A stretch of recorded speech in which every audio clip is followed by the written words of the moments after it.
شاہدین علی انفسہم بالکفر اولئک حبطت اعمالہم. تحقیقت بھی ضروری ہے. جہاں ہمارے ہاں جو آتے ہیں پکے اشاعت التوحید کے بن کے آتے ہیں.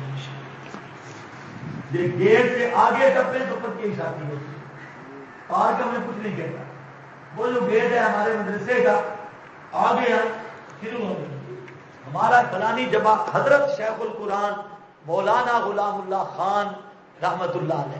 اور دیکھیں گے کہ کوئی پٹھان بیٹھا ہے اس کے سامنے کہیں شیخ القرآن مولانا محمد طاہر رحمت اللہ علیہ. میرے دادے نے ان کے پاس پڑھا تھا, میرے نانے نے پڑھا تھا, مامے نے پڑھا تھا, حالانکہ چٹا بے ایمان. پھر ہم پوچھتے ہیں یہاں ہیں دو چار چبل. ایک سے ایک دن میں نے پوچھا, کہتے ہیں میں پکا اشاعتی ہوں. میں نے پوچھا اس سے, میں نے کہا کس اشاعتی کے پاس دورہ تفسیری پڑھا ہے؟ کہتے ہیں نہیں, دورہ تو کوئی نہیں پڑھا.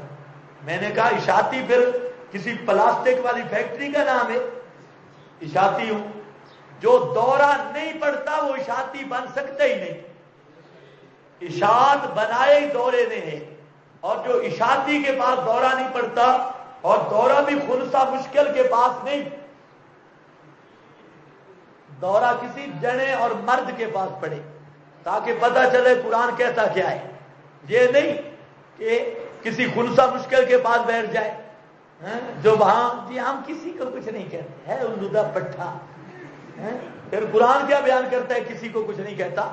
قرآن تو کسی کو چھوڑتا نہیں, ایک ہی جماعت کو جا کے بچاتا ہے اور انہی کی تعریفیں کرتا ہے. اولئک هم المؤمنون. ہاں, جو مسئلے پہ سیدھے رہتے ہیں ایک کو بچاتا ہے, چھوڑتا کسی کو نہیں. کہتے ہیں ہم کسی کا دل نہیں دکھاتے. اصل لانتی یہ ہے جو کسی کا دل نہیں دکھاتا. اشاعتی کہلوائے تب بھی لانتی ہے جہاں کوئی مور نہیں لگی ہوئی. تو بغیر قرآن, جس کو قرآن نہیں آتا وہ اشاعتی بھی اشاعتی نہیں ہے. اشاعتی بننے کے لیے قرآن پڑھنا پڑتا ہے. ہاں, وہ خوشامدی ٹولہ پتہ چلتا کوئی نہیں. انما یامر مساجد اللہ, انما کلمہ حسر کا. اچھا, مشرک کیوں نہیں آباد کر سکتا مسجدیں؟ اللہ نے فرمایا الا ان المساجد للہ, مسجدیں صرف اللہ کی پکار کے لیے. مسجدیں کس کی پکار کے لیے ہیں؟ اللہ کی پکار کے لیے. فلا تدعوا مع اللہ, اور مشرک کئی الہوں کو پکارتا ہے اللہ کے سوا. مسجد میں کھڑے ہو کے کہتا ہے یا علی یا پیر. اور مسجد بنی تھی اس میں نبی کا حق بھی نہیں تھا. مسجد میں کس کا حق ہے؟ للہ, صرف اللہ کا. انما یامر مساجد اللہ, سوائے اس کے نہیں آباد کرتے ہیں اللہ کی مسجدوں کو من آمن باللہ, وہ آدمی جو مسئلہ مانتے ہیں یعنی توحیدی ہیں, والیوم الآخر, اور دن آج کل شروع ہوا کہ جو اصل توحیدی ہیں ان کے پیچھے نماز نہیں ہوتی. اللہ فرماتے ہیں یہ جو للڑ ہیں ان سے مسجدیں چھینو. مسجدوں ان کا حق ہی نہیں ہے, ساری مسجدیں چھین لو. نہ ان کے پاس کوئی مسجد ہو اور نہ کسی مفت کے مفتی کا فتویٰ ہے. یہ تو تم ڈھیلے ہو. میں کہتا ہوں خدا کی قسم, یہ جو آپ بیٹھے ہیں نا, یہ اگر آپ صحیح مسلمان بن جائے نا سارے یہاں جو بیٹھے ہیں, اور سیدھا سیدھا مسئلہ بیان کرنا شروع کریں, مشرکوں میں جرات ہی نہیں سامنا کرنے کی. آپ سیدھے ہو جائیں طالب علم اور کسی کی پرواہ نہ کریں, کھل کر مسئلہ بیان ہو. اور جہاں جس محلے میں کوئی بدعتی مشرک امام ہے, جاتے ہی اس کو کک لگاؤ, اور اچھی سی کک, چاہے جھگڑا بند ہی جائے, اس امام کو کک پر پھینکو. اور ایسا بدعتی اور مشرک نہیں چاہیے ہمیں, لہذا اس کے گریبان سے پکڑ کے, چاہے سفید داڑھی کیوں نہ ہو, گھسیٹ کے شیطان کو گلی سے باہر مارو. کرو گے یا نہیں کرو گے؟ پکا ذرا ہاتھ کھڑا کر کے بتاؤ. مسلمانوں والا, منافقوں والا نہیں, مسلمانوں والا. ہاں, پر لگ پتا جائے. موبائل بھی رہتے ہیں. انما یامر مساجد اللہ من آمن باللہ والیوم الآخر اقام الصلاۃ وآت الزکاۃ، مسئلہ بیان نہ کیا جواہر القرآن کی روٹی نہیں بخشی جائے گی. ہاں یہ روٹی پچ ہی نہیں سکتی. والیوم الآخر ہو گیا. ولم یخش الا اللہ، اور مسجدیں بنانے والوں ذرا دیکھنا ہے، اللہ فرماتے ہیں مسجد آباد وہ کر سکتا ہے جو اللہ کے سوا کسی سے نہ ڈرتا ہو. لم یخشا، یہاں تو مسئلہ ہوتا ہے مقتدی نہیں آئیں گے، چندہ ختم ہو جائے گا، ووٹ ختم ہو جائیں گے، مقتدی ختم ہو جائیں گے، فلاں ختم ہو جائیں گے. کہتے مولوی صاحب ذرا ہلکا ہاتھ رکھو، سہاندہ سہاندہ، اس طرح مسئلہ بیان نہ کرو، برادریاں ٹوٹ جائیں گی، فلاں فلاں. اللہ فرماتے ہیں یہ بے ایمان بھی اس قابل نہیں کہ مسجد کا متولی بنے، جو برادریوں سے ڈرے، جو قوم سے ڈرے، جس کو ووٹوں کے کساد کا ڈر ہو، الیکشن سے ڈرے، جو مقتدیوں کی کمی سے ڈرے، جو چندوں سے ڈرے، اور جو یہ ڈرے کہ تعامل کوئی نہیں کرے گا، ایسے بے ایمان کا بھی کوئی حق نہیں مسجد بنانے کا. مسجد وہ بنائے وَلَمْ يَخْشَ إِلَّا اللَّهِ، جو نہ ڈرتا ہو سوائے اللہ کے کسی سے بھی. تو سمجھ آئیے کہ نہیں؟ یہ بڑا مسئلہ ہوتا ہے. فَعَسَىٰ أُولَٰئِكَ أَن يَكُونُوا مِنَ الْمُعْتَدِينَ، ہو سکتا ہے یہ وعدہ ہے یہی لوگ ہیں کہ وہ ہوں من المعتدین، ہدایت یافتوں سے. اجعلتم سقایۃ الحاج، اب سمجھو یہاں پر ایک مسئلہ پیش آیا. حضرت علی رضی اللہ تعالی عنہ یہ پہلے مسلمان ہو گئے، اور حضرت عباس رضی اللہ تعالی عنہ یہ بعد میں مسلمان ہوئے، کافی عرصہ بعد میں ہوئے. اب ذرا خیال کرنا ہے، بڑی عجیب بات ہے.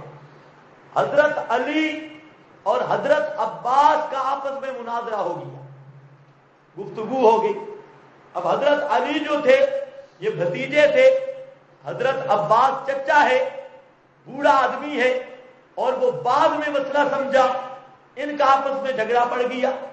حضرت علی کہتے ہیں چاچا کبھی تو پہلے مسئلہ مان لیتا نا، آخر عمر میں تجھے مسئلہ سمجھ آیا، پہلے مان لیتا تو تو بھی وہ فضیلت حاصل کر لیتا جو السابقون اور الاولون کی فضیلت ہے، اور بڑی فضیلت ہے، وہ مقام تجھے بھی مل جاتا.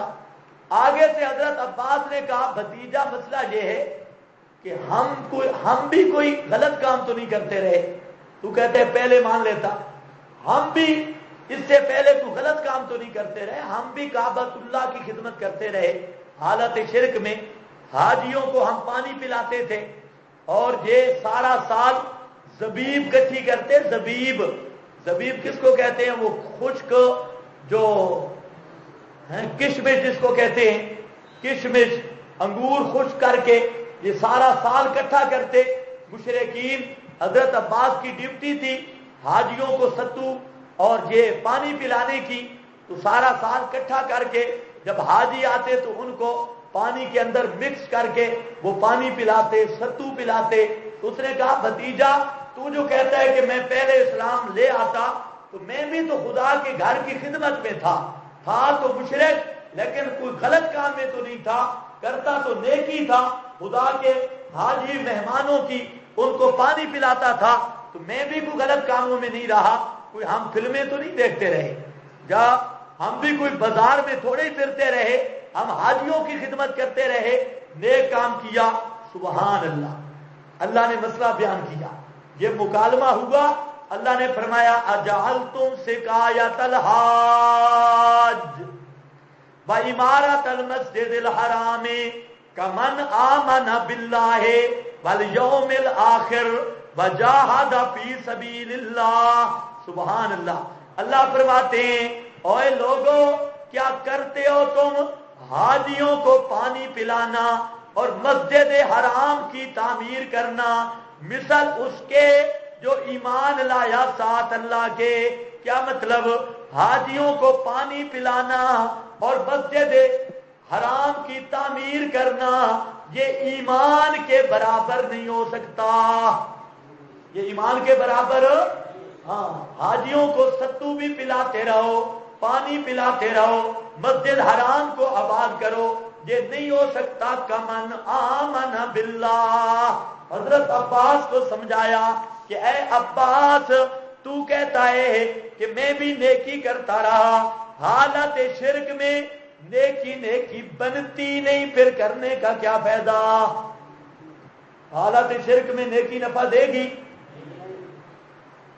بول پڑو، چپ بھی کرو تو سبق تو اپنے مقام پہ جائے گا۔ حتی یبلغ محلہ جاہد فی سبیل اللہ، ہاں بھئی لا یستوون عند اللہ، نہیں برابر اللہ کے ہاں، واللہ لا یہدی القوم الظالمین، اللہ نہیں ہدایت دیتا ظالم قوم کو۔ الذین آمنوا، وہ لوگ جو ایمان لائے اور ہجرت کی اور جہاد کیا۔ اب دیکھا ہے نا، پھر صحابہ کی عظمت شروع ہو گئی۔ الذین آمنوا، وہ لوگ، بنیاد میں ایمان کو ذکر کیا کیونکہ اصل الاصول یہ ہے، جنہوں نے مسئلہ مانا۔ نمبر 2 ہاجروا، ہجرت کی۔ نمبر 3 جاہدوا، جہاد کیا اللہ کی راہ میں اپنے مالوں کے ساتھ اور جانوں کے ساتھ۔ اعظم درجۃ عند اللہ، بہت اعظم، سب سے اونچا، ادروے درجہ کے اللہ کے ہاں، ان کا درجہ سب سے اوپر ہے۔ اولئک هم الفائزون، یہی لوگ ہیں پورے کامیاب ہونے والے۔ پھر قرآن بتا گیا مہاجر بھی، اور مہاجر صحابہ جن میں خلفائے ثلاثہ بھی، یہ سارے کامیاب ہیں۔ یبشرہم ربہم، خوشخبری دیتا ہے ان کو رب ان کا، برحمت منہ، بڑی رحمت کی اپنی طرف سے، برضوان، اور اپنی رضوان کی، رضا کی، بجنات، اور باغات کی، باتیں ان کے ان باغوں میں، نعیم مقیم، نعمتیں ہمیشہ رہنے والی، ہمیشہ رہیں گے، نعمتیں بھی ہمیشہ ہوں گی، خالدین فیہا ابدا، ہمیشہ رہیں گے ان باغات میں ہمیشہ۔ ان اللہ عندہ اجر عظیم، یا ایھا الذین آمنوا، اے ایمان والو، لا تتخذوا آباءکم، معنی ثالث، دوسرا معنی تھا کہ یہ مسجد کے آباد کرنے والے ہیں، ذکر کرنے والے ہیں، ان سے کیسے لڑیں۔ اب تیسرا معنی آ گیا۔ اس معنی کا مطلب یہ ہے کہ یہ لوگ ہمارے رشتہ دار ہیں، کوئی کزن ہے، کوئی پھوپھی زاد ہے، کوئی داد پوترا ہے، کوئی کچھ ہے، کوئی کچھ ہے، یہ سارے رشتہ دار ہیں۔ اب رشتہ داروں سے کیسے لڑیں؟ وہ سن رہے ہو کہ نہیں سن رہے؟ رشتہ داروں سے کیسے لڑیں؟ اللہ نے فرمایا رشتہ داری بعد میں ہے، ایمان پہلے۔ خلاصہ کیا نکلا؟ رشتہ داریاں بعد میں اور ایمان، اور بولو ہی صحیح، ایمان پہلے۔ اگر تم نے رشتہ داریوں کو ترجیح دی نا ایمان والے رشتے پر، تو پھر اللہ کے عذاب کے منتظر رہو، پھر خدا کی طرف سے عذاب آئے گا۔ اس لیے چھوڑ دو رشتہ داریاں، جہاں اماں بھی کوئی نہیں، ابا بھی کوئی نہیں، جہاں رشتہ ہے ایمان والا۔ اب ذرا دیکھو، یا ایھا الذین آمنو، اے ایمان والو، نہ بناؤ اپنے آبا کو، باپ دادا کو، اپنے بھائیوں کو اولیاء، دوست اور محبوب، ان کو نہ بناؤ۔ ان استحبوا الکفر علی الایمان، اگر وہ ترجیح دیتے ہوں کفر کو ایمان پر۔ ومن یتولہم منکم، اب آسان ہے بالکل، یہاں سورہ توبہ میں آگے جا کے کچھ تھوڑی بات آئے گی اور کوئی بات نہیں، بالکل آسان سی صورت ہے، اس لیے تھوڑا بولتے آؤ اور چلتے بنو۔ فاولئک، آگے صورتیں آ رہی ہیں باس والی، فاولئک هم الظالمون، یہی لوگ ہیں ظلم کرنے والے۔ قل ان کان آباؤکم، تخویف دنیاوی، اللہ فرماتے ہیں میرے پیغمبر ان کو کہہ دیجئے اگر ہوں باپ دادے تمہارے اور بیٹے تمہارے اور بھائی تمہارے، ازواجکم، اور بیویاں تمہاری، وعشیرتکم، اور رشتہ دار تمہارے، اموال، اور مال جن کو کمایا تم نے، تجارت، اور تجارتیں، دکانداریاں، تخشونا کسادہا، کہ ڈرتے ہو تم ان کے مندہ پڑنے سے، بے رونق ہونے سے، ومساکن، اور مسکن، حویلیاں، کوٹھیاں، ترضونہا، جن کو تم چاہتے ہو، احب الیکم من اللہ ورسولہ، اگر زیادہ محبوب ہیں تم کو اللہ اور اس کے رسول سے، وجہاد فی سبیلہ، اور اس کی توحید کی خاطر لڑنے سے، فتربصوا، پھر انتظار کرو، حتیٰ یاتی اللہ بامرہ، حتیٰ کہ لائے اللہ اپنا امر، جو امر سے مراد کیا ہے؟ عذاب، واللہ لا یہدی القوم الفاسقین، اللہ نہیں مقصود تک پہنچاتا القوم الفاسقین، جو حد سے نکلنے والی قوم ہو۔ تو یہاں مانے کیا تھا؟ رشتہ داریاں۔ اللہ نے جواب کیا دیا؟ رشتہ داریاں بعد میں، پہلے ایمان ہے۔ اگر یہ تمہارے جتنے مال بھی، کوٹھیاں، بنگلے، جائیدادیں، یہ تمہیں محبوب ہوئی نا دین سے، تو پھر اللہ کے عذاب کا انتظار کرو۔ فتربصوا حتیٰ، مطلب کیا ہے؟ سب کچھ قربان کر دو کلمہ توحید کی بلندی میں۔ سمجھ گئے یا نہیں سمجھ گئے؟ اب دیکھو، لَقَدْ نَصَرَكُمُ اللَّهُ فِي مَوَاطِنَ كَثِيرَةٍ وَيَوْمَ حُنَيْنٍ، یہاں جنگ حنین کا ذکر آ گیا، اور بشارت دنیاوی در بیان غزوہ حنین، اس کو بطور بشارت کے ذکر کیا گیا کہ جہاد کرو گے دنیا میں بھی کامیاب رہو گے، اللہ بھی راضی ہوگا۔ اب ذرا دیکھو، تھوڑا سا مختصر واقعہ سن لو۔ جنگ حنین کا واقعہ یہ فتح مکہ کے بعد پیش آیا۔ حنین ایک مقام ہے، مکہ کے قریب ہے، اور اس پر نبی پاک صلی اللہ علیہ وسلم نے جہاد کا اعلان کیا حنین کے مقام پر، اور مسلمانوں کی تعداد 12,000 تھی۔ مسلمان فوجیوں کی تعداد کتنی تھی؟ 12,000، اور جو مشرک تھے ان کی تعداد تھی 4,000۔ مشرک کیا تھے؟ 4,000، اور مسلمان کیا تھے؟ 12,000۔ بس صحابہ کرام کے دل میں تھوڑا سا عجب آیا۔ عجب سمجھتے ہو کہ نہیں سمجھتے؟ کہ ہماری تعداد بڑی ہے۔ انہوں نے سوچا کہ پہلے ہم کم ہوتے تو مشرکوں کا رگڑا نکال دیتے، اب تو ہمیں 12,000 اور مشرک کتنے ہیں؟ 4,000۔ اب تو دیکھو ان کے ساتھ بنتا کیا ہے، اب تو رگڑا نکال کے رکھ دیں گے، مسئلہ ہی کوئی نہیں۔ لیکن اللہ کو صحابہ اتنے پیارے تھے کہ اللہ نے ان کی تربیت کی کہ ہوں میرے محبوب، اور آئے عجب یہ نہیں، میرے محبوب ہوتے ہیں جو عاجز ہوں۔ تو اللہ نے صحابہ کرام کی تربیت کی، چنانچہ صحابہ کرام آئے بڑے خوش کہ جا کے 2 منٹوں کا کام ہے، مشرکوں کا رگڑا نکال کے واپس آتے ہیں۔ لیکن مسئلہ کچھ اور بن گیا۔ اللہ تعالیٰ کو عجب والے جملے پسند نہیں ہوتے، اور ہم نے بھی کئی دفعہ تجربہ کیا، کبھی ایسے ہم بھی تعلی مارتے ہیں نا، اور کام مشکل بھی نہیں ہوتا، ہم کہتے ہیں تو کوئی مسئلہ یہ ابھی ہوا، ہوتا کوئی نہیں، تو ہمیں بھی سمجھ آ جاتی ہے بھئی یہ ہمارے جو پنجابی والے ہیں وہ تعبیر صحیح کرتے ہیں، پشتو والوں کا اللہ مالک ہے۔ پنجابی والے کہتے ہیں ودا علا مارس، ودا علا، اور پنجابیوں تم تو بولو، کہتے ہیں بدے علامہ تو توبہ، فلانے بندے ودا علا مارے۔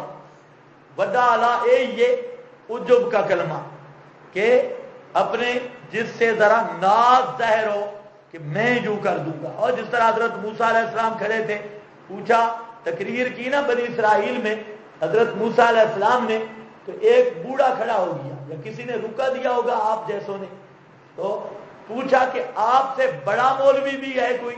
حضرت موسیٰ علیہ السلام نے فرمایا نہیں، مجھ سے بڑا مولوی کوئی نہیں۔ اللہ نے فرمایا پھر سمندر میں ایک دارالعلوم ہے، وہاں جا کر کچھ دن پڑھ کے آؤ، وہاں دارالعلوم ہے، اور ہے بھی سمندر میں۔ تو عجب اللہ کو پسند نہیں، عاجزی پسند ہے، اور اللہ یہی چاہتا ہے کہ کبھی عجب کا شکار نہ ہونا کہ میں جو کر دوں گا، میں کچھ بھی نہیں کر سکتا، کرنے والا کون ہے؟ اور بولو تم کوئی وہاں حنین میں تو نہیں بیٹھے؟ ہاں، پریشان تو ایسے ہو گئے جیسے حنین میں پہنچ گئے. صحابہ کرام آئے، 12,000 کا لشکر بڑے زبردست انداز میں آیا اور مشرکوں کو ایک ایک کر کے مارنا شروع کیا. 4,000 مشرک تھے، خوب پٹائی کی مشرکوں کے. مشرک بھاگ گئے، دوڑ گئے، سارے کے سارے بھاگ گئے. مسلمانوں کو فتح ہوئی بغیر کسی لمبی چوڑی مزاحمت کے. لیکن حوازن کے تیر انداز تھے. قبیلہ حوازن بڑا جنگجو قبیلہ تھا مشرکین عرب کا، اور بڑے تیر انداز. وہ کہتے ہیں کہ میلوں سے اگر تیر چھوڑتے تو نشانے سے نہیں چوکتا تھا، اتنے تیر انداز تھے. تو وہ بہت سارے پہاڑ کے دامن میں چھپ کر بیٹھے تھے، دھات میں بیٹھے تھے. جب صحابہ کرام سارے اکٹھے ہو گئے میدان میں، ابتدان جیت بھی ہو گئی، جنگ جیتی بھی گئی، یہ غنیمتیں اکٹھے کرنے لگے کہ یک دم وہ جو پہاڑ کے دامن میں ان کا دستہ بیٹھا تھا، 4 کے 4,000 سمیت پھر الٹ کے انہوں نے حملہ کیا اور ایسا ہلہ بول دیا کہ صحابہ کے قدم بھی اکھڑ گئے. سمجھ بھی آئی؟ سینکڑوں تیر انداز تھے اور اس انداز میں مارنا شروع کیا نا تیروں کو. اور تو بے فکر تھے. اب جان بچانے کے لیے کوئی کدھر جا رہا تھا، کوئی کدھر جا رہا تھا. اب جان بچانے کی جگہ بھی کوئی نہیں، تیر آ رہے، بارش ہو رہی ہے اور وہ لشکر تیر اندازوں کا سیدھا چڑھا آ رہا ہے. اس مقام پہ نبی پاک صلی اللہ علیہ وسلم کے ساتھ حضرت ابو بکر، حضرت عمر، حضرت عباس اور حضرت ابو سفیان آ گیا نا. پھر ابو سفیان اب کہاں؟ ابو سفیان یہ عجیب مسئلہ ہے. نبی پاک جس خچر پہ چڑھے ہوئے تھے اس کی بغلہ، اس خچر اور گھوڑی کی باغ، ایک باغ میں ابو سفیان کا ہاتھ تھا، وہ پکڑ رہا تھا، اور دوسری باغ میں حضرت عباس تھے. یہ کٹھے چل رہے تھے اور جو تیر آتا نبی پاک علیہ السلام کی طرف تو ابو سفیان اس کو اپنے اس طرح ہاتھ پہ برداشت کرتا. سمجھ رہی یہ بات؟ حتیٰ کہ ابو سفیان کا یہ ہاتھ شل ہو گیا لیکن نبی پاک کی طرف تیر نہیں آنے دیا. اور جہاں پر علامہ عثمانی کے جملے وہ قابل مطالعہ ہے، وہ ہماری ہمت نہیں کہ ان جملوں کو ادا کر سکے. علامہ عثمانی نے اسی مقام پر سورۃ التوبہ، اسی مقام پر زبردست جملے لکھے، سونے کے پانی کے ساتھ لکھنے کے. فرماتے ہیں کہ اس دن منظر قابل دید تھا. اللہ کا پیغمبر بغلہ پہ سوار اور چند آدمی ساتھ، اور مقابلے 4,000 کا لشکر تھا، لیکن نبی پاک علیہ السلام سب سے آگے آپ کی بغلہ کا رخ تھا ان تیر اندازوں کی طرف، اور سارے تیر انداز وہ سیدھا حملہ کر رہے تھے آپ کی خچر پر، اور آپ سیدھا سینہ اوپر کر کے ہاتھ اوپر کر کے کہہ رہے تھے انا النبی لا کذب، انا ابن عبد المطلب، میں نبی ہوں اس میں کوئی شک نہیں، اور میں عبد المطلب کا پوتا ہوں، بیٹا ہوں. یہ بات آپ رجت پڑھ رہے تھے اور 4,000 کے قریب وہ تیر انداز یا سینکڑوں تیر انداز، وہ سامنے سے تیروں کی بارش، اور ادھر حضرت محمد الرسول اللہ صلی اللہ علیہ وسلم کا نعرہ.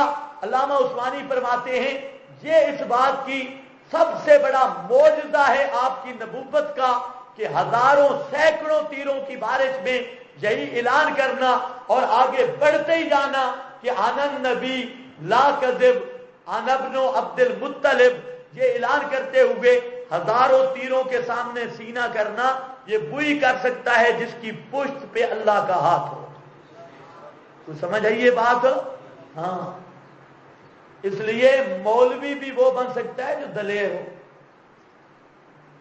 آج کل لوگ نبی پاک کی سیرت ایسے بیان کرتے ہیں، سننے والے کے ذہن میں تصور آتا ہے شاید آپ کے پاس ایک لمبی سی تسبیح ہوگی اور ایک چادر یوں رکھی ہوئی ہوگی. یہ ایک صوفی والا نقشہ آتا ہے. لیکن یہ بدماشی ہے اور خواہ سیرت رسول کو بدلنا ہے.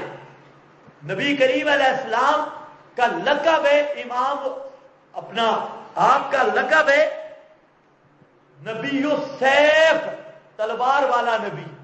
نبی کریم صلی اللہ علیہ وسلم یہ آج کے جو مصنوعی صوفی ہیں آپ کی وضع کہتا ہے ان والی نہیں، انہوں نے تو سر تے پورا موٹر وے بنے.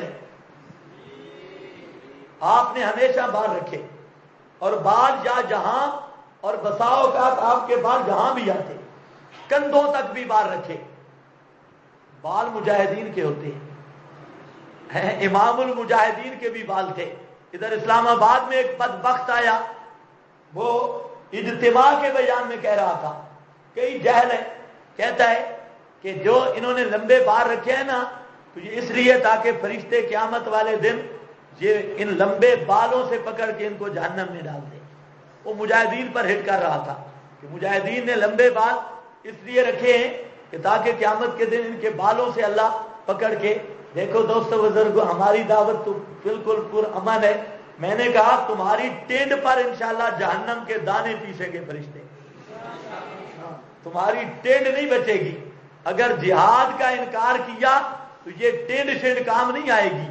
ہاں انسان بن کے رہو تو چلوں سے کوئی نہیں روکتا، لیکن اگر یہ لتڑیاں مارنیاں شروع کر دی، جہاد کا انکار، قرآن کا انکار، پھر بچ نہیں سکتے. دیکھو کوئی بیٹھا ہو بزرگ تو ناراض نہ ہو، ہاں جہاں خیر بیٹھ تو کوئی نہیں سکتا قرآن اور جہاد کا منکر.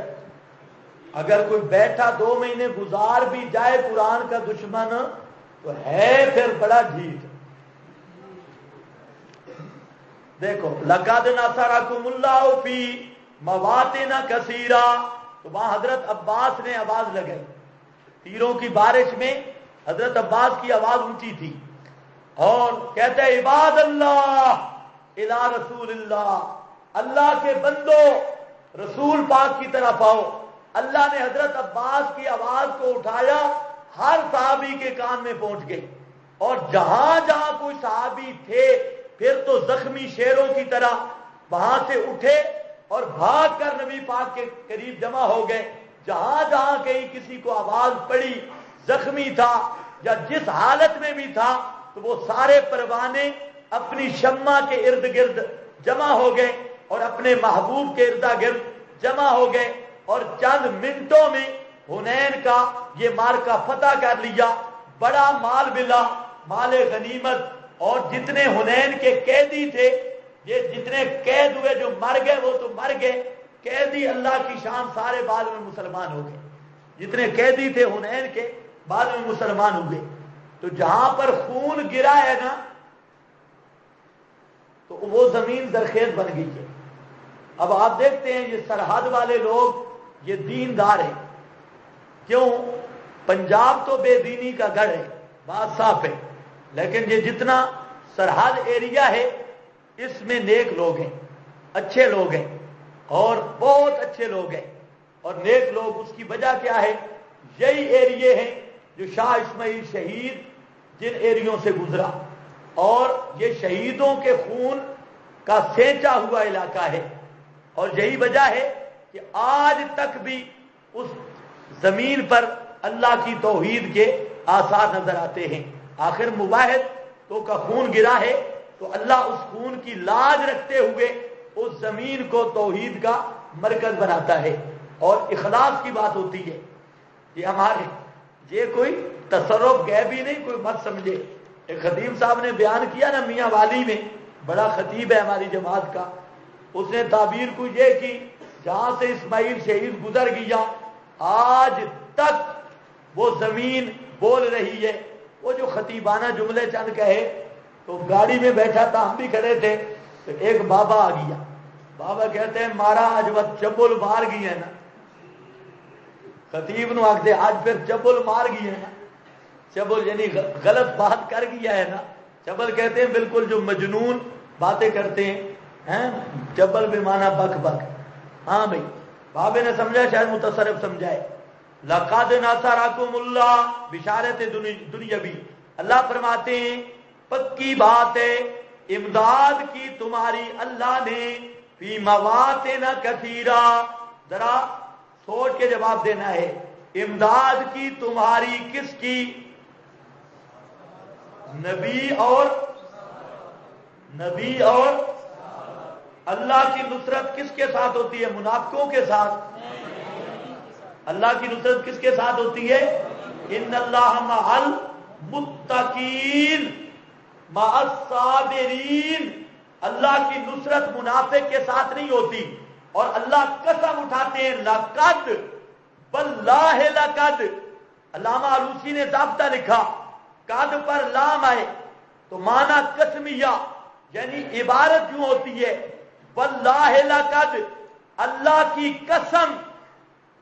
سبحان اللہ، اللہ قسم اٹھا رہے ہیں، مجھے اپنی ذات کی قسم، نصرکم اللہ، امداد کی اللہ نے تمہاری فی مواطن کثیرہ، بہت جگہوں پر. معلوم ہوتا ہے سارے امداد کے منگتے ہیں. نبیوں اور علی کا ناصر اللہ ہے. نبی کا ناصر بھی اللہ، علی کا ناصر بھی اللہ. سارے منگتے ہیں، سارے محتاج ہیں.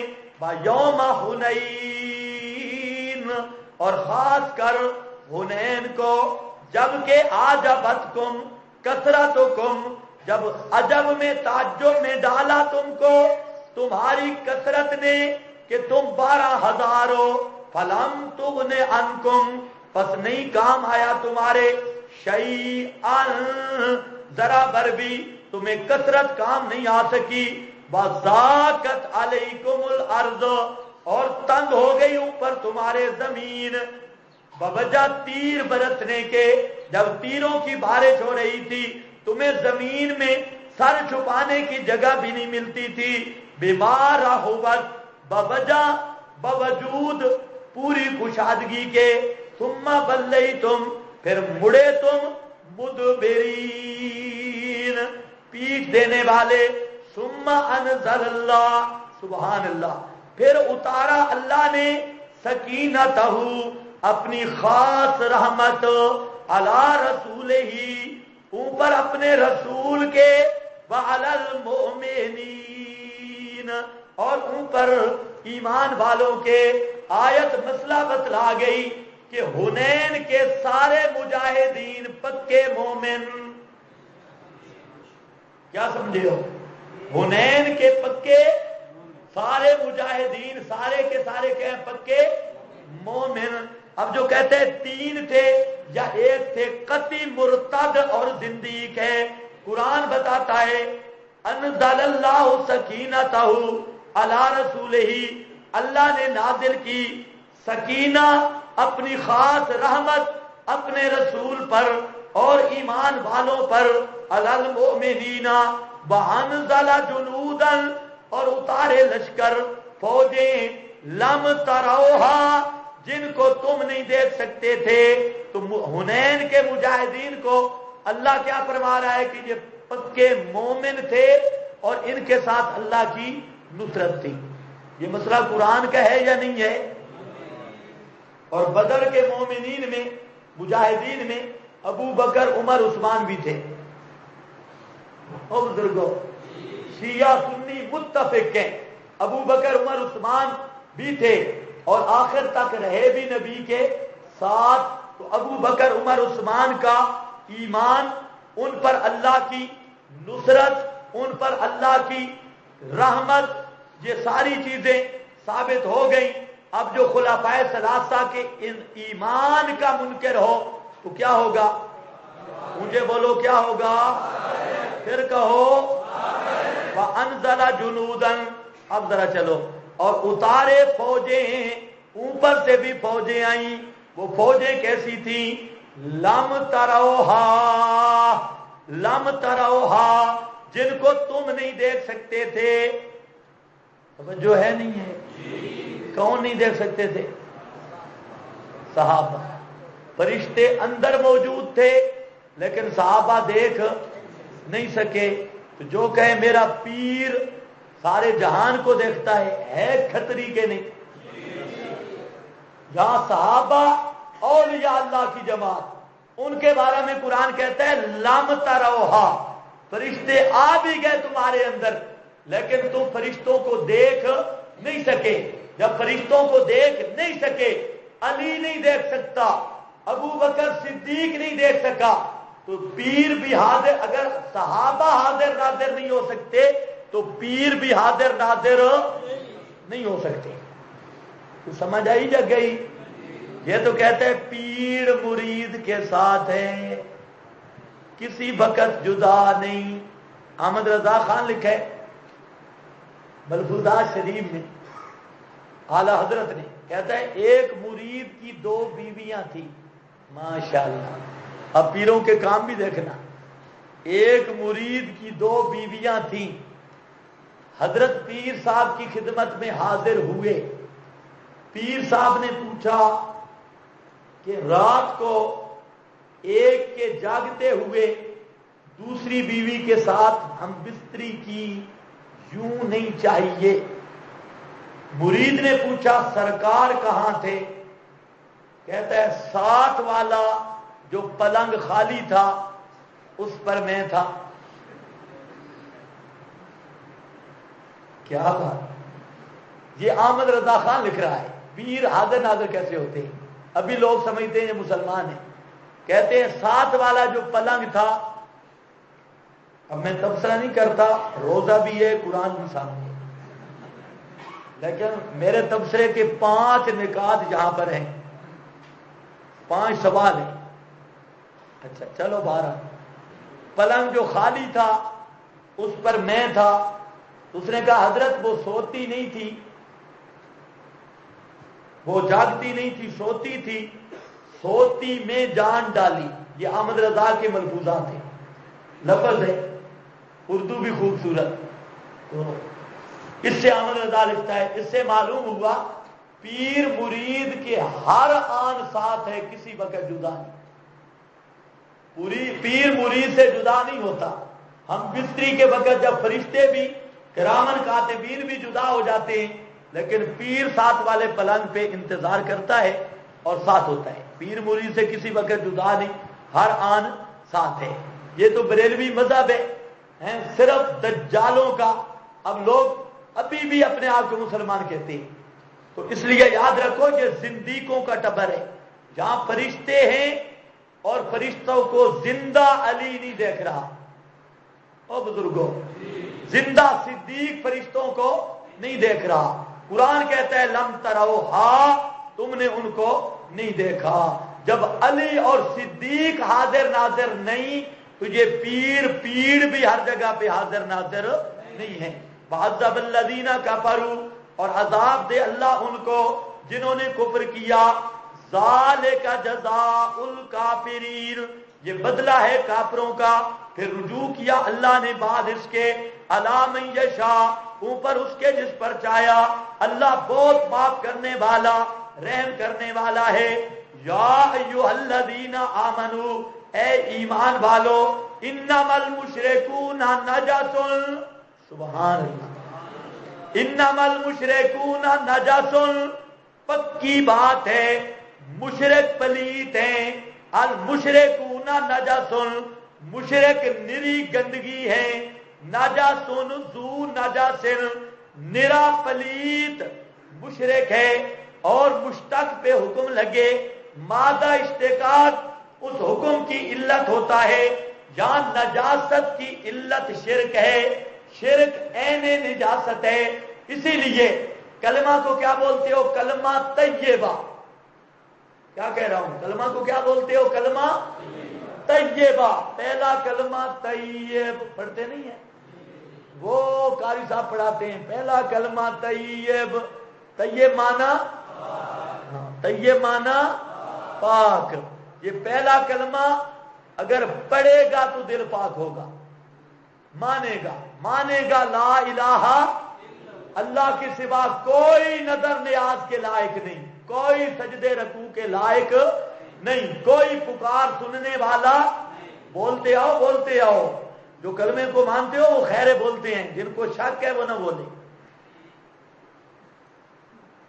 سب کو شک ہے، بولو اونچے بولو.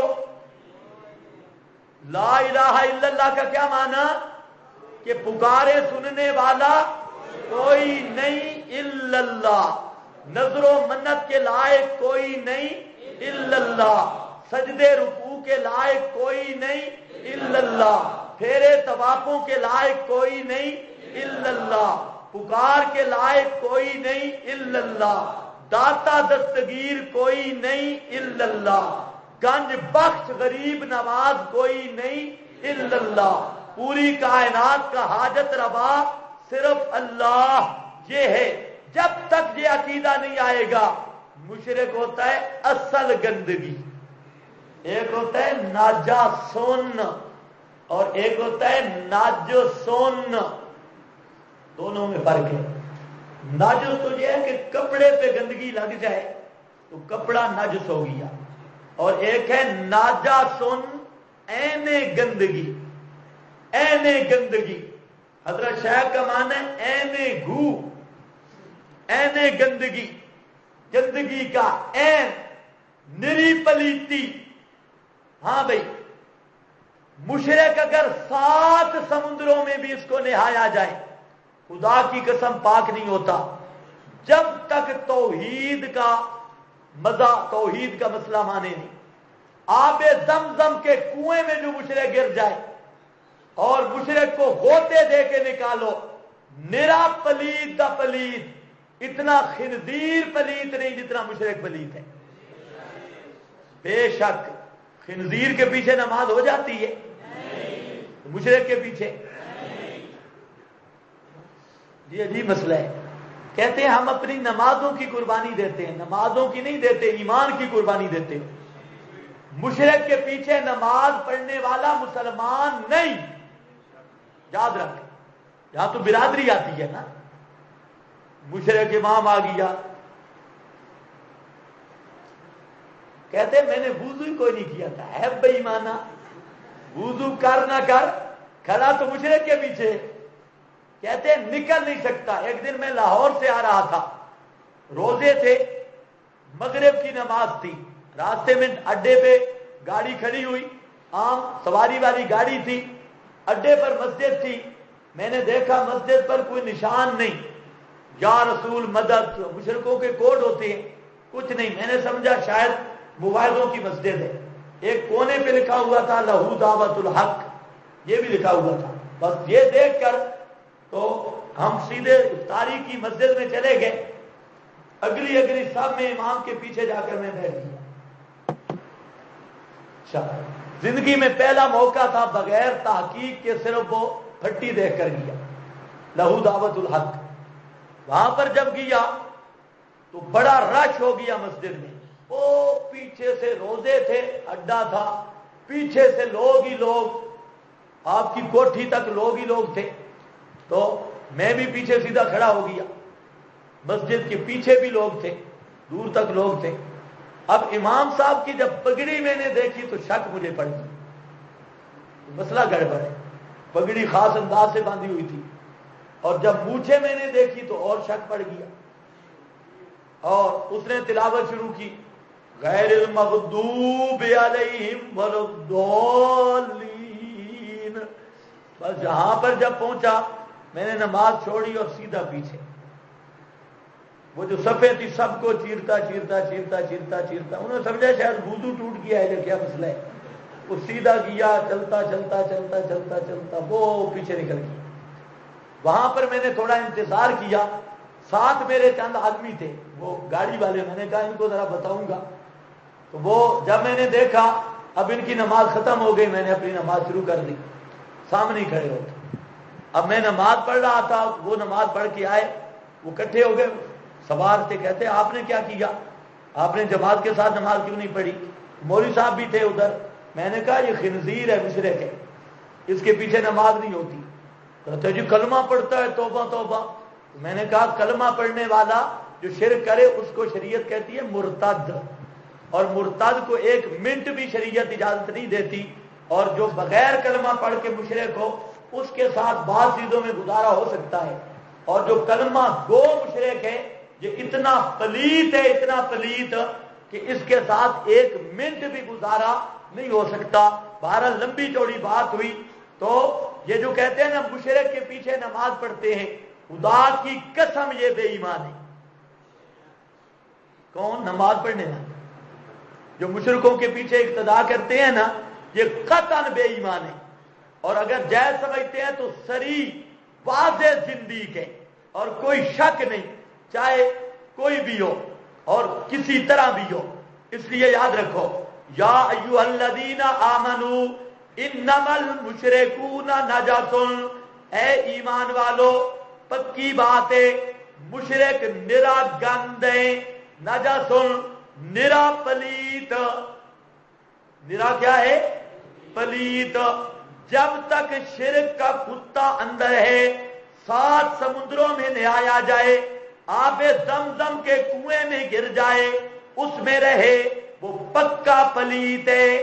اور میری مسجد حرام پاک ہے، فلا یقرب المسجد الحرام، اللہ فرماتے ہیں پس نہ قریب آئیں مسجد حرام کے، بعد عامہم ھذا، اس سال کے بعد۔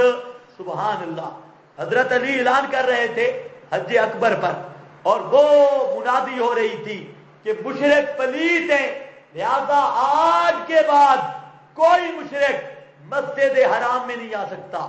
ایسی پابندی لگی، آج تک مشرکوں پر پابندی آ رہی ہے۔ بعد عامہم ھذا، اس سال کے بعد نہیں آ سکتا، اگر آئے گا تو چھپ چھپ کے آئے گا، لیبل بدل بدل کے آئے گا۔ یہ ان خفتم عیلۃ فسوف یغنیکم اللہ، یہ معنی رابع، چوتھا معنی ذکر کیا جا رہا ہے۔ اگر ہم نے ان سے جہاد کیا مسئلہ بنے گا۔ مشرک بیچارے آتے ہیں کعبۃ اللہ کے قریب، دکانیں اور ریڑیاں لگاتے ہیں، اگر مشرکوں کو ہم نے روک دیا، ان کو مار دیا، تجارت کا مسئلہ بنے گا۔ پہلے تو تجارت میں مشرکین کی ریڑیاں بھی ہوتی ہیں، موحدین کی بھی دکانیں چل رہی ہیں۔ دوسرے لفظوں میں یہ سوال تھا، اگر مشرکوں سے بائیکاٹ کیا اور جہاد کیا تو دکانوں میں دکانداری کم ہو جائے گی، تجارت میں فرق پڑ جائے گا۔ اللہ فرماتے ہیں چھوڑو تجارت، تجارت میں اللہ نفع دے گا، مشرکوں کو دبا کر رکھو۔ تو سمجھ آئیے کہ نہیں؟ آج بھی پوچھو نا دکانداروں سے، مسئلہ بیان نہیں کریں گے، کیوں؟ کہتا ہے جہاں مسئلہ بیان نہ کرو میری دکان ہے۔ کئی ایمان والے دکاندار ہوتے ہیں اللہ کلی، ورنہ اکثر کہتے ہیں میری دکان کا مسئلہ ہے، جہاں پر مذہبی گفتگو نہ ہو۔ کئی دکاندار بے ایمان لکھ بھی دیتے ہیں جہاں پر مذہبی گفتگو نہ ہو، کیا ہو؟ کنجر خانے کی گفتگو ہو، مذہبی گفتگو نہ ہو، اور کیا ہو؟ معلوم ہوتا ہے کوئی شیخ و رام کا بیٹا ہے، کہتے ہیں مذہبی گفتگو نہ ہو اور سارے بکواس ہو۔ تو کئی ایسے بھی ہوتے ہیں۔ تو جہاں پر بھی شبہ پڑ سکتا تھا، یا اللہ اگر مشرکوں سے بائیکاٹ کر دے، تو بڑھانے میں اکثر ہے مشرکوں کی اکثریت ہے، بڑھانوں میں تو بڑے بڑے دم والے مشرک رہتے ہیں۔ اگر ہم نے ان سے بائیکاٹ کر دیا، دکانوں کا کیا بنے گا؟ مارکیٹ کا کیا بنے گا؟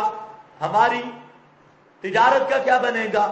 اللہ فرماتے ہیں ڈرو نہیں، ایک دفعہ ذرا بائیکاٹ کر کے دیکھو۔ اب دیکھیں نا، ہمارے حاجی صاحب جب ابتداء ان کو مسئلہ سمجھ آیا تو ان کے شہر والے کہتے ہیں کہ تمہاری قبریں بھی کھودنے والا کوئی نہیں ہوگا۔ کوئی سمجھ آئی یہ بات؟ تمہاری قبریں بھی، اور تو دھمکی دے نہیں سکتے تھے کیونکہ بڑے جے تھے، تو اب جو نیچے چمچے کرتے وہ اتنے ہی کہہ سکتے ہیں، حاجی صاحب ہم آپ کی قبریں نہیں کھودیں گے، یہاں تک کہتے تھے قبریں کھودنے والا کوئی نہیں ہوگا۔ بھائی صاحب کہتے ہیں کہ اللہ کا فضل یہ ہوا کہ ان سالوں میں ہماری فوتگی بھی کوئی نہیں ہوئی، یہ بھی تو کرامت ہے۔ انہوں نے بائیکاٹ کیا، ہم قبریں نہیں کھودیں گے، اللہ نے موت پر ہی پابندی لگا دی کہ ادھر موت مباحدوں کے گھر آئی ہی نہیں، تاکہ مشرک اپنا وہ مان نہ جتلائیں۔ اس کے بعد کہتے ہیں ان کا ہاتھ کوئی نہیں ملائے گا، جنازے نہیں ہوں گے، ان کی قبریں کوئی نہیں کھودے گا۔ اب میں تو جب سے جہاں آیا ہوں جہاں سے رش کبھی ختم ہی نہیں ہوا، پتہ نہیں وہ کدھر گئے بائی کاٹ کرنے والے ہیں، اتنا رش کرتے ہیں ادھر سارے.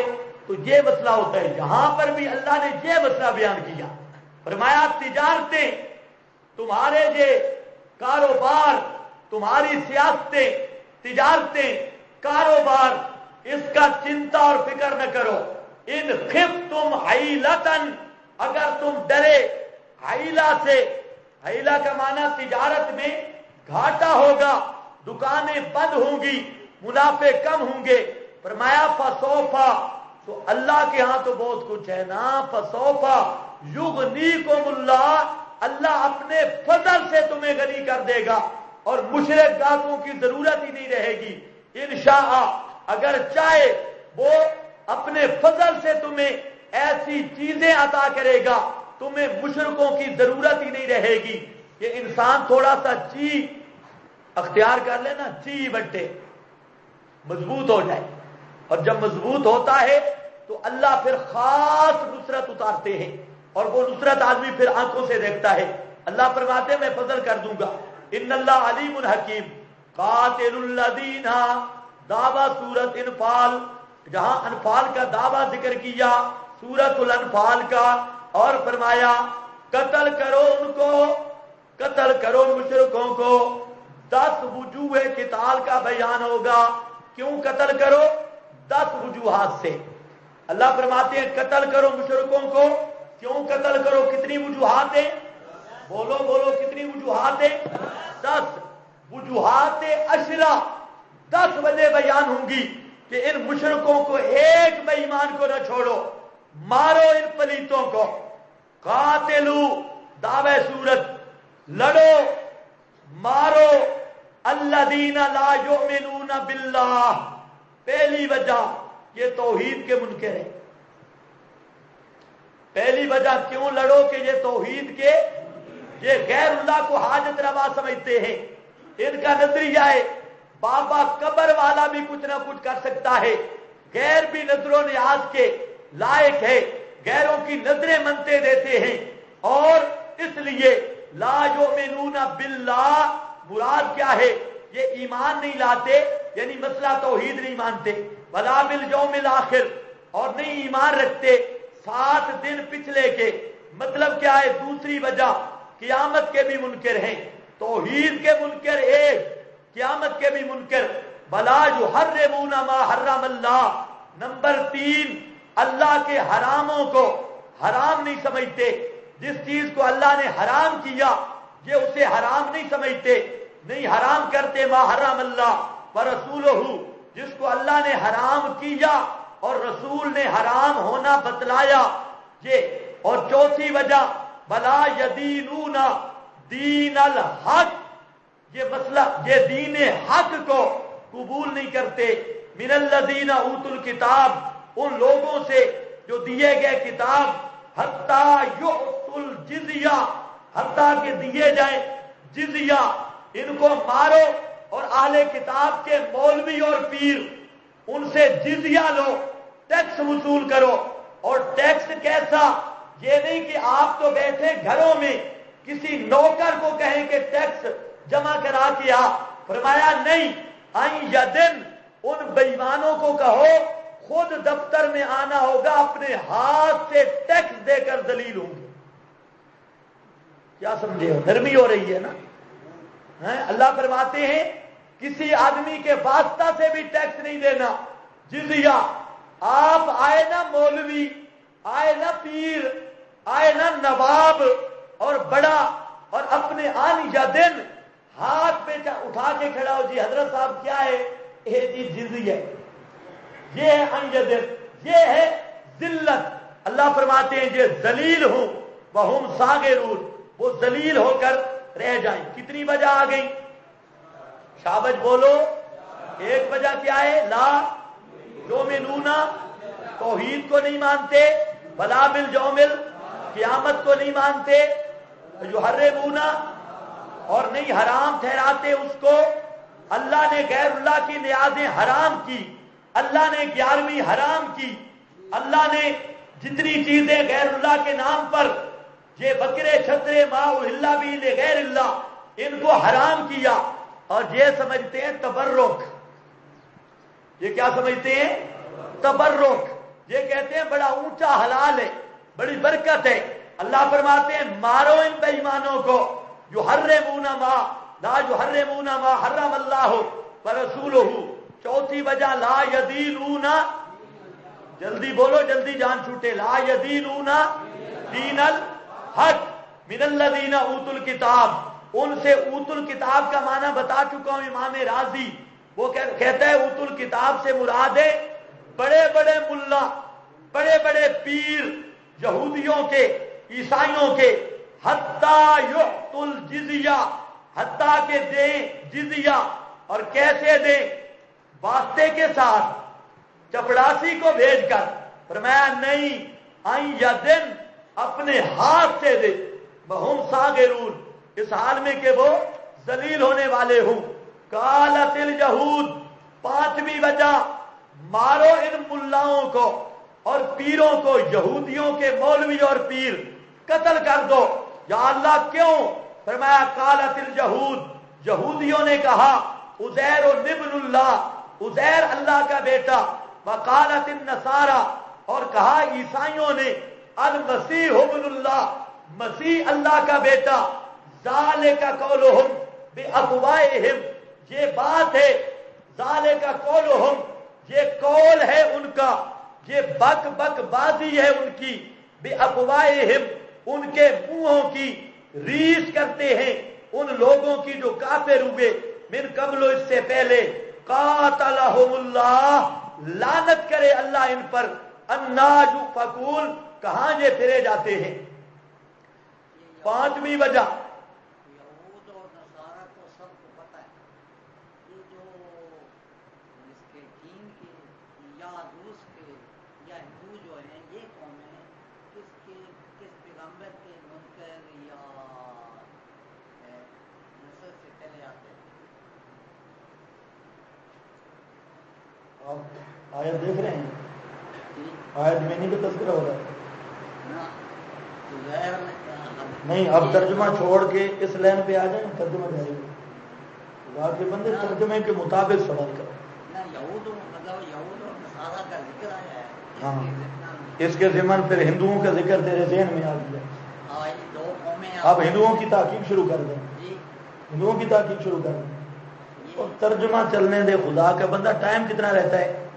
اس بابے کو وہاں بٹھایا کر، اس پورے سبق کو خراب کرتا ہے پیچھے کر کے. اب ہندو مذہب پہ تبصرہ شروع کر دیں. ہاں بھائی، قالت الیہود عزیر ابن اللہ، کہا یہودیوں نے عزیر اللہ کا بیٹا ہے. وقالت النصارى المسیح ابن اللہ، کہا عیسائیوں نے عیسیٰ اللہ کا بیٹا ہے.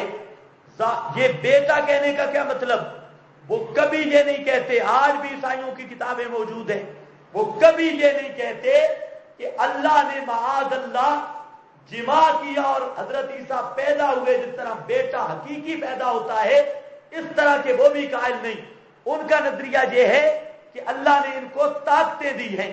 جس طرح بیٹے میں باپ کی صفات ہوتی ہے اور بیٹا باپ کے جائیداد کا مختار ہوتا ہے، اس معنی میں اللہ نے ان کو طاقتیں دے رکھی ہے اور یہ مختار ہے. یہ کہتے تھے ابن اللہ کا مطلب یہ ہے، جیسے آج کا مشرک کہتا ہے کہ ان کی لیکھوں میں میک ہے اور اللہ نے انہوں نے محنتیں کی. اور کئی کہتے ہیں اللہ دے رتے ہوئے نے، یہ اللہ دے رتے ہوئے بزرگ، انہوں نے محنتیں کی، اللہ نے ان کو طاقتیں عطا کر دی، یہ کام کر سکتے ہیں یا کروا. یہی نظریہ تھا یہودیوں کا، یہی عیسائیوں کا، جو آج کلمہ گو مشرک نے اختیار کیا. ذالک قولہم بافواہہم، اللہ فرماتے ہیں یہ ان کے صرف منہ کی باتیں ہیں. باتیں ہوتی تو منہ کی ہیں، باتیں کانوں سے بھی آدمی کرتا ہے. اللہ فرماتے ہیں یہ ان کے منہ کی باتیں. مطلب ہے کہ نیچے کوئی حقیقت نہیں، صرف بک بکٹیشن ہے، اس کی حقیقت کوئی نہیں. قاتلہم اللہ، اللہ لعنت کرے ان پر. اللہ خود کہتا ہے قاتلہم اللہ، شالا لعنت پومنے کے معنی ساڑی بولی تھی شالا. ہاں پنجابی دے وچ دوانا قاتلہم اللہ ہے لعنت پومنے شالا لعنت پومنے انا یؤفکون کہاں پھرے جاتے ہیں اتخذوا احبارہم ورہبانہم اربابا من دون اللہ. اب ذرا خیال کرو وجہ قتال سابے 7ویں وجہ آ رہی ہے, 6ٹھی وجہ کہاں گزری؟ قالتن, یہ 6ٹھی وجہ. اب آگے 7ویں وجہ, کافروں سے لڑو. کیوں؟ اتخذوا احبارہم واربابہم من دون اللہ, انہوں نے میری کتاب کے مقابل اکابر پیش کرتے ہیں. او بزرگو کافروں سے لڑو. کیوں؟ ایک طرف کتاب ہے, کتاب اللہ کے مقابل پیش کرتے ہیں اکابر بزرگ, اور جو کتاب اللہ کے مقابل اکابر پیش کرے اس کا علاج ہے فقتلوہم, قتل کرو ان کو. قاتلوہم, لڑو ان بے ایمانوں سے. آپ بات میری سمجھ گئے یا نہیں؟ اتخذوا احبارہم ورہبانہم, ایک طرف قرآن ہو مقابلے میں المحند ہو قاتلوہم, ایک طرف قرآن ہو مقابلے میں فیضان سنت ہو قاتلوہم, ایک طرف قرآن ہو مقابلے میں لطائف المنن ہو قاتلوہم, ایک طرف قرآن ہو مقابلے میں قصیدہ غوثیہ ہو قاتلوہم. ایسے بے ایمانوں سے جو کتاب اللہ کے مقابلے کتابڑیاں اور رسالے لاتے ہیں, قاتلوہم, یہ واجب القتل ہے, ان سے قتال کرو. اللہ فرماتے ہیں بنا لیا انہوں نے اپنے بڑے بڑے مولویوں کو اور پیروں کو اربابا من دون اللہ, رب سوا اللہ کے, والمسیح ابن مریم, اور مسیح بیٹا مریم کا.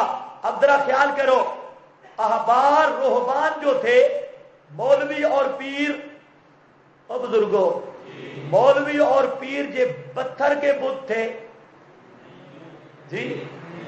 مولوی اور پیر کس پتھر کے بت تھے؟ یہاں پر لفظ کیا آیا؟ مولوی تے پیر دونوں من دون اللہ. مولوی بھی من دون اللہ تے پیر بھی من دون اللہ, تے والمسیح ابن مریم بھی من دون اللہ. قرآن تو کہتا ہے مولوی بھی من دون اللہ, پیر بھی من دون اللہ, اور حضرت عیسیٰ بھی والمسیح ابن مریم بھی من دون اللہ. کوئی سمجھ رہے ہو کہ نہیں؟ ہاں, وہ قدر شریف والا مرید سو رہا ہے. ہاں کدھر ہے وہ؟ بھاگ تو نہیں گیا؟ اچھا اچھا ماشاء, میں نے پہلے دیکھا لائٹ وہاں سے آ رہی ہے, وہ بہت دور ہے.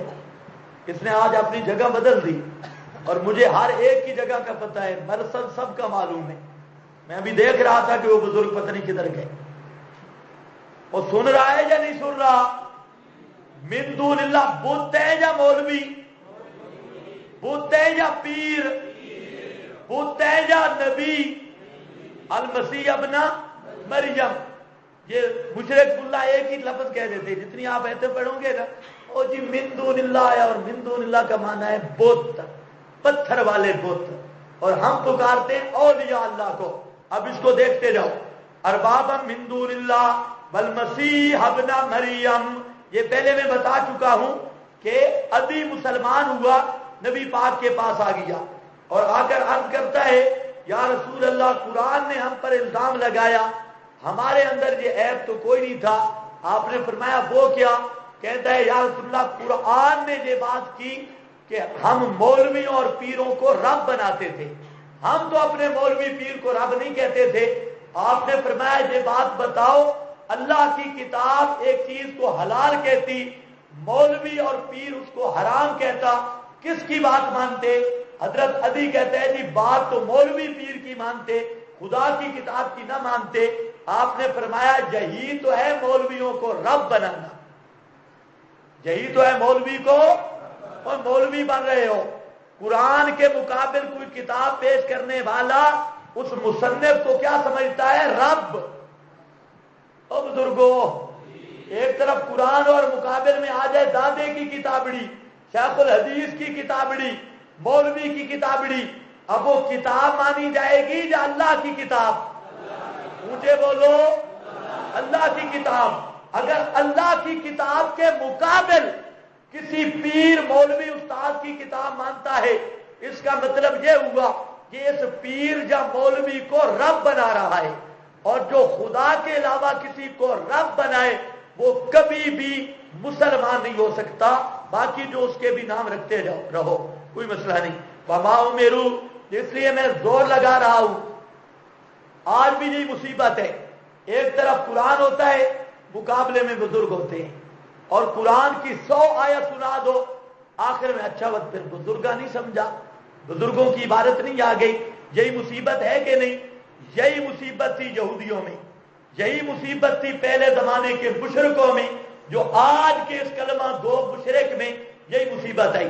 وما امروا الا لیعبدوا الہا واحدا، وما امروا، اللہ فرماتے ہیں حالانکہ نہیں حکم کیے گئے تھے مگر یہ کہ عبادت کریں گے الہا واحدا، ایک الہ کی، لا الہ الا ہو، نہیں کوئی الہ سوا اس کے، سبحانہ عما یشرکون، پاک ہے وہ اللہ ان چیزوں سے کہ مشرک شریک کرتے ہیں، یریدون چاہتے ہیں، ارادہ کرتے ہیں کہ بجھا دیں نور اللہ، اللہ کے نور کو۔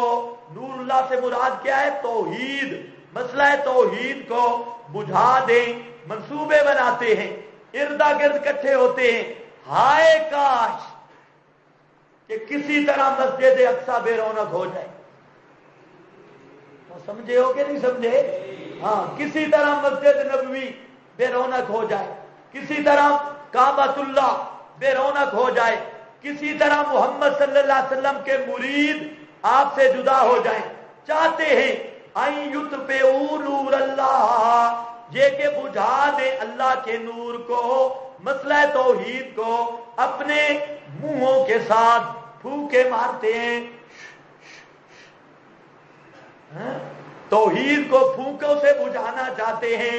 اسی پر کسی نے کہا نا وَيَأْبَى اللَّهُ إِلَّا أَن يُتِمَّ نُورَهُ، اللہ نے انکار کیا مگر یہ کہ پورا کر کے رہے گا اپنے نور توحید کو، وَلَوْ كَرِهَ الْكَافِرُونَ، اگرچہ مرچا لگن کافرانو، وَلَوْ كَرِهَ، اگر نہ پسند سمجھے الکافرون، کافر لوگ، اللہ اس نور کو پورا کرے گا، اتمام کرے گا، اگرچہ کافر جتنے بھی مشکل میں پڑیں اور جتنا بھی ان کو دکھ لگے، نور توحید پورا ہو کے رہے گا۔ نور خدا ہے کفر کی حرکت پہ خندہ زن، پھونکوں سے یہ چراغ بجھایا نہ جائے گا۔ یہ شعر کسی نے خوب کہا، اسی آیت کا ترجمہ کیا کہ نور خدا ہے کفر کی حرکت پہ خندہ زن، پھونکوں سے یہ چراغ بجھایا نہ جائے گا۔ وَلَوْ كَرِهَ الْكَافِرُونَ وَهُوَ الَّذِي أَرْسَلَ رَسُولَهُ بِالْهُدَىٰ، کیا مطلب؟ اللہ فرماتے ہیں دین حق آئے دنیا میں چمکنے کی غرض سے ہے، اب یہ نور توحید کا چمکے گا، ہر جگہ پہ چمکے گا، یہ ہو نہیں سکتا، سارے مشرک مل کے اس کو مٹا نہیں سکتے، بجھا نہیں سکتے۔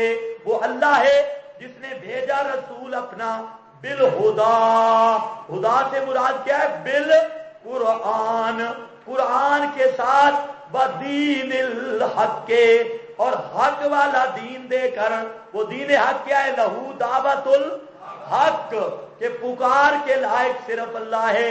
قرآن آیا، مسئلہ پکار آیا، کیوں؟ لِيُظْهِرَهُ عَلَى الدِّينِ كُلِّهِ، تاکہ غالب کر دے اس دین کو تمام ادیان پر، غلبہ بالدلیل بھی اور غلبہ بالسنان بھی، غلبہ باللسان بھی بالسنان بھی، ہر طرح اس کو غالب کر دے۔ وَلَوْ كَرِهَ الْمُشْرِكُونَ، اگرچہ ناپسند سمجھے مشرک لوگ، مشرک جتنا بھی ناپسند کریں یہ نور چمک کے رہے گا اے ایمان والو. اب خیال کرو یہ کتنی وجہ آ رہی ہے؟ نامی وجہ قتال تا سے، نامی وجہ جہاد کی. پہلے 8 وجوہات آ چکی ہے. ان 8 وجوہات کی بنیاد پر ان سے جہاد کرو. اب نامی وجہ آ گئی الذین، اے ایمان والو ان کثیرا من الاحبار، تم بھی خیال کرنا بہت سارے مولوی برہبان اور پیر لا یاکلون اموال الناس بالباطل، البتہ کھاتے ہیں مال لوگوں کے بالباطل حرام طور پر، وَيَصُدُّونَ عَن سَبِيلِ اللَّهِ، اور روکتے ہیں اللہ کی توحید سے. وَالَّذِينَ يَكْنِزُونَ الذَّهَبَ وَالْفِضَّةَ، وہ لوگ جو جمع کرتے ہیں سونے کو اور چاندی کو، لا ينفقونها، نہیں خرچ کرتے اس کو اللہ کی راہ میں. فَبَشِّرْهُمْ بِعَذَابٍ عَلِيمٍ، بس خوشخبری سنا ان کو دردناک عذاب کی.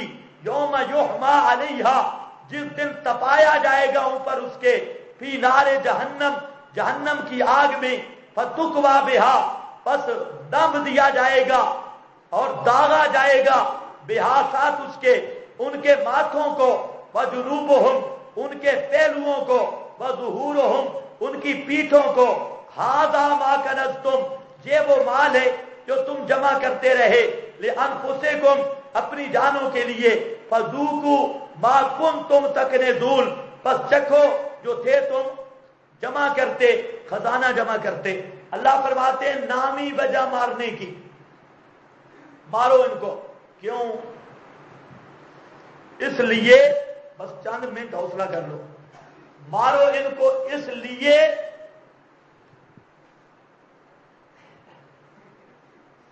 مارو ان کو اس لیے کہ یہ کھاتے بہت ہیں. ان کو مارو، کیوں مارو؟ اس لیے کہ یہ کھاتے بہت ہیں. خیال کرو جو زیادہ کھائے اس کو بھی مارو. سارے ایک طرف نہ دیکھا کرو. ہاں دیکھو بھائی، کھاتے زیادہ ہیں اس لیے مارو. اچھا کیسے؟ فرمایا ایمان والو ان کثیرا من الاحبار، یہ جو مولوی بن رہا ہے یہ آیت سمجھ کے بنے تاکہ کل مصیبت نہ ہو. ان کثیرا من بے شک بہت سارے مولوی. کثیر کا معنی تھوڑے یا بہت؟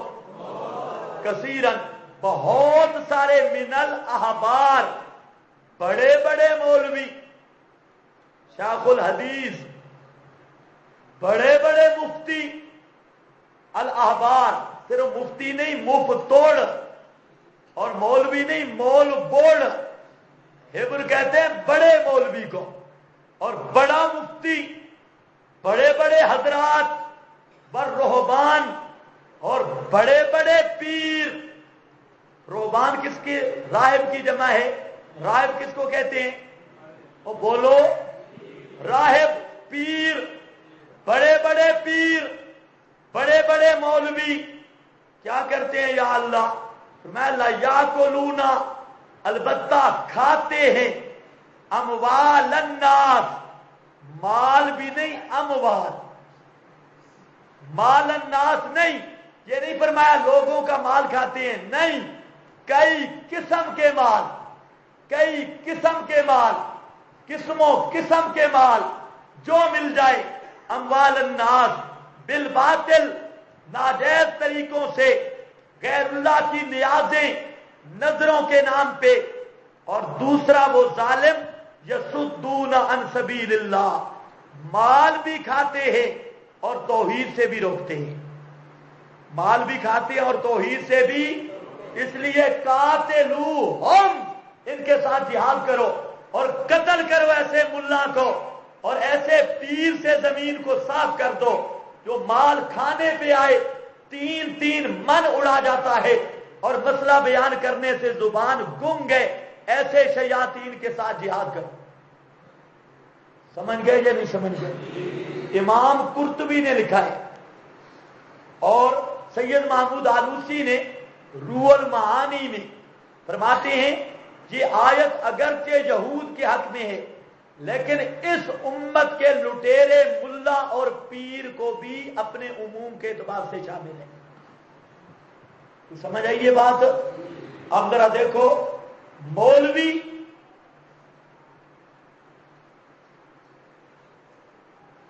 اور مشرک ملا، اس کی عام ندائیں دیکھ لیں، سوائے کھانے کے اور کوئی چکر نہیں، کھانا ہی کھانا ہے.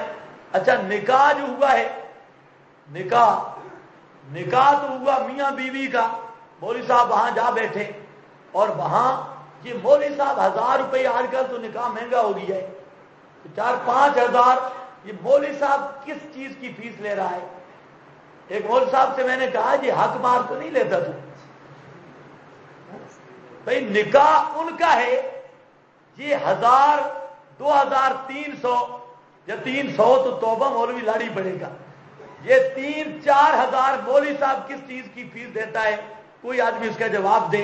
بھائی خامد نے حق مار دینا ہے بیوی کو، اس کا حق بنتا ہے ایبوز بدو کا. مولوی صاحب کس چیز کا عبد لیتا ہے؟ یہ سمجھ نہیں آتی. اسی طرح کوئی مر گیا، اچھاڑ بھی مولوی کا، حتیٰ کہ کفن والی چادر بھی مولوی کی، اور 40 دن مولوی کے گھر گوگا جانا ہے، پراٹھا جا رہا ہے. کیوں؟ مردہ بخشے گا تب اس کی بخشش ہوگی، جب تک مولوی کے گھر گوگا نہ جائے سوال ہی نہیں پیدا، فرشتے پٹائی کر دیں گے، اس کی بخشش نہیں ہوتی. اسی طرح یہ ایک ہوتا ہے گنڈا ٹیکس اور ایک ہوتا ہے ملا ٹیکس. یہ ملا ٹیکس شادی والا ٹیکس، کپڑے اس نڈے نے پہنے ہیں اور جو پرانے کپڑے ہیں یا نائی لے گیا یا مولوی لے گیا. یہ بھی مسئلہ ہے. چلو نائی لے لیتا تو اور بات تھی، مولوی کس بات کا لے رہا ہے؟ اصل میں اس مولوی نے اپنے آپ کو ذلیل خود کیا ہے، خدا کی قسم. ایسا اس نے عادتیں اختیار کی، خود اس نے اپنی زندگی بھی ذلیل کی. ورنہ عالم اور مولوی سے بڑا مقام اس دنیا میں کسی کا نہیں. انبیاء اور صحابہ کے بعد اللہ کی سب سے بہترین مخلوق علماء ہے، بشرطے کہ علماء والی عادتیں رہ جائیں. اور علماء جب لالچ پہ اترتے ہیں اور ان کا مقصد صرف کھانا کھلانا ہوتا ہے، ہر چیز پہ، دم پہ پیسے، تعویذ پہ پیسے، نکاح پہ پیسے، شادی پہ پیسے، مرنے کے پیسے، جینے کے پیسے، اور وہ جو کسی کے کان میں اذان دینی پڑ جائے کہتے ہیں 50 روپے 100 روپیہ دائیں کان کا اور 200-250 بائیں کان کا. پتہ نہیں وہ کان بڑا ہوگا. یہ تو اس ملا نے اپنے آپ کو خود ذلیل کر دیا. اور یہ مولوی نہیں، یہ ہے جن کے بارے میں قرآن کہتا ہے قاتلوہم، ایسے شیطانوں کو قتل کرو. اور یہ واجب القتل ہے تاکہ معاشرہ صاف ہو. تو سمجھ گئے یا نہیں سمجھ گئے؟ ایک تو کھاتے ہیں نذرانے، ہدیے، ساری چیزیں کھاتے ہیں کثیر من الاحبار والرہبان، اور ایک دو بھی نہیں، پورا ترنڈا مولویاں دا. کثیرہ دا معنی پورا ترنڈا، کثرت کے ساتھ. لا یاکلون اموال الناس بالباطل، کھاتے ہیں لوگوں کا مال حرام طور پر. نیچے کیا لکھا ہے؟ نیازات غیر اللہ کی نیازیں کھاتے ہیں، بکرے چھترے کھاتے ہیں، مزاروں کا مال کھاتے ہیں، اور غیر اللہ کی تحریمات اور قسم و قسم کے ٹیکس. یہ تو اللہ کا رحمت و علماء دیوبند پر، یہ تو امت کے محسن ہیں. انہوں نے آ کر ملا ٹیکس ختم کیا ہے. تو سمجھ آئیے بات، ملا ٹیکس ختم کیا ہے دیوبند والے علماء نے، ورنہ یہ ہر جگہ پہ ٹیکس تھے. یصدون عن سبیل اللہ، روکتے ہیں اللہ کی راہ سے. والذین یکنزون الذهب والفضة ولا ينفقونها، اب آ گیا مال کا حرص کرنے والے، لالچ کرنے والے، ان کا حال. اللہ فرماتے ہیں وہ لوگ یکنزون، جو خزانہ کرتے ہیں سونے چاندی قید اعظم کا، ذهب والفضہ مراد سونا چاندی سے عام سکہ جو بھی وقت کا مربع سکہ ہے وہ خزانہ کرتے ہیں سونے چاندی کا، ولا ينفقونها اور نہیں خرچ کرتے ان کو اس خزانے کو فی سبیل اللہ اللہ کی راہ میں، فبشرہم بعذاب علیم پس خبر سنا اس کو ان کو، یہ تبشیر بطور تحکم کے ہے، بعذاب علیم دردناک عذاب کی۔ حدیث میں آتا ہے کہ جو سونا چاندی اور مال اکٹھا کرتا ہے اور اس کی زکوٰۃ ادا نہیں کرتا، اللہ کی راہ میں خرچ نہیں کرتا، تو قیامت کے دن اللہ اس سونے اور چاندی اور مال کو گنجے سانپ کی شکل دیں گے۔ گنجے سانپ کی، گنجا سانپ اس لیے کہ گنجے کے زہر تیز ہوتی ہے، زہر بہت ہوتی ہے، گنجے سانپ کی شکل دیں گے، بڑا سانپ ہوگا اس کے گلے میں بطور توپ کے پڑ جائے گا، ایک طرف جہاں جبڑا کھینچے گا دوسرا جہاں جبڑا کھینچے گا، اور اس کو اللہ گرجدار آواز دیں گے، وہ کہتا ہوگا آنا کنزوں کا آنا مالوں کا، میں تیرا کنز ہوں میں تیرا مال ہوں اور تو نے خرچ نہیں کیا۔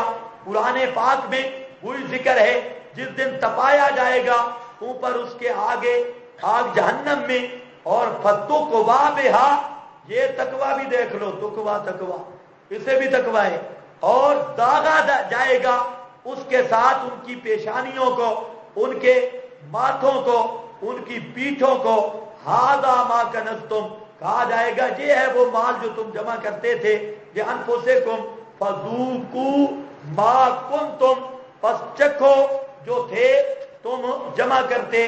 صرف دو ایتیں رہ گئی ہے، فذوقوا ما کنتم تکنزون ان عدت الشہور۔